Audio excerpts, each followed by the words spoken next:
seorang Perdana Menteri berkuasa. Jika hari ini seorang raja menaiki takhta.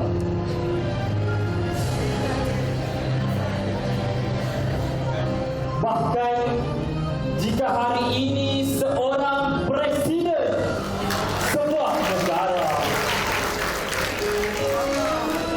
jika hari ini seorang ulama yang mulia,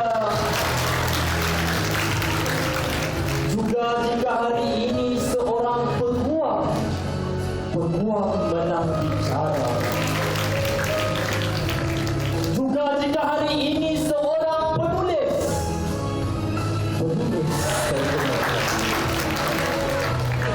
jika hari ini siapa saja menjadi dewasa.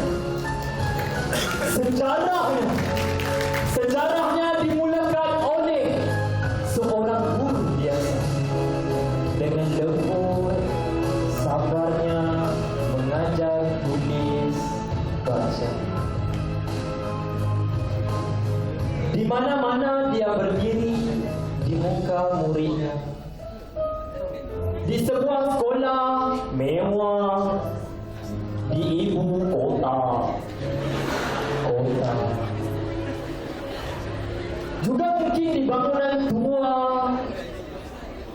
sekolah hulu Terengganu.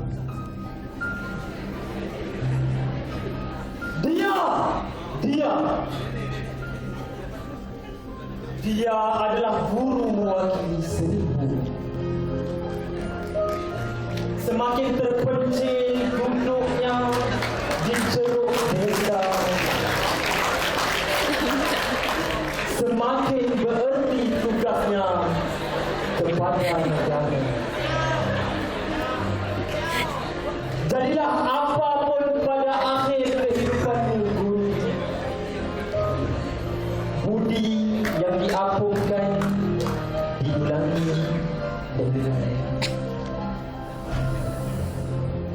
panggilan keramat, cikgu, kekal terpahat, menjadi kenangan ke akhir hayat.